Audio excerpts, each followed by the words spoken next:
My fiancé slept with his first love, and on my wedding day, my fiancé's first love appeared at the wedding ceremony, wearing the exact same haute couture gown as mine. I watched them stand together at the entrance, greeting the guests as if they were the bride and groom. Maintaining a calm expression, I complimented them, saying they looked like the perfect couple, beauty and brains, a match made in heaven. She burst into tears and fled the scene. He, however, didn't hesitate to humiliate me in front of everyone, accusing me of being petty and narrow-minded. When the wedding banquet was over, he left for what was supposed to be our honeymoon, with her by his side. I didn't argue or cause a scene. Instead, I quietly booked an appointment for an abortion. The festive ribbons on the bed hadn't been cleared away, but I was too worn out to care. I lazily swept them off the bed and collapsed onto the soft mattress, feeling the weight of the day press down on me. As I plugged my phone into charge, a notification coincidentally caught my eye, a post from Susie McKinney on her social feed. "Grateful for your presence, not a moment wasted," was the caption. The attached photo showed Hank holding her in his arms, the two of them gazing into each other's eyes, barely a centimeter apart, lips on the verge of meeting. Matching couple rings gleamed on their fingers. If it were in the past, I would have stormed over and demanded an explanation from him. But now, I just quietly turned off my phone, rolled over, and went to sleep.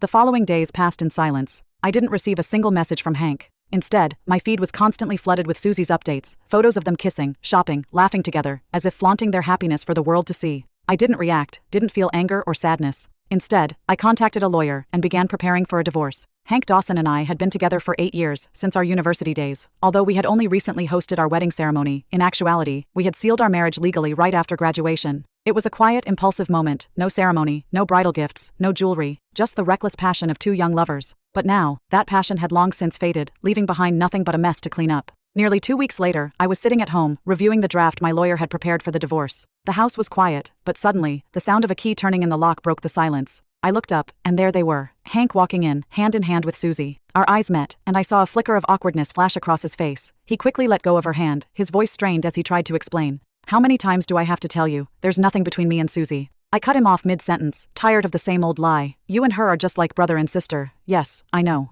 I looked at him, my expression calm and indifferent. There wasn't any trace of anger. Hank's face, however, grew colder, his brows furrowed in frustration, his voice, laced with helplessness, cut through the room. "Then what are you upset about this time?" "I'm busy," I replied, my attention already back on the draft in front of me, completely uninterested in meeting his gaze. But my silence only fueled his frustration. His face hardened as he wrapped his arm tighter around Susie and stormed out of the house. He made a show of slamming the door open wide, standing there, waiting for me to give in, like I always had. But not this time. I didn't even look up. With a final angry slam, he shut the door behind him. It wasn't long after they left that my parents called, asking me to come over for dinner. I agreed. When I arrived at their place, who do I run into at the door but Hank? He looked at me, something like guilt flickering across his face before he smoothed it over with a forced calm. "Are we going in together?" he asked, trying to sound casual. I nodded and walked inside without a word. The dinner was a painfully awkward affair. My parents hadn't forgiven him for what had happened at the wedding. Their coldness was obvious in every curt exchange, every sidelong glance.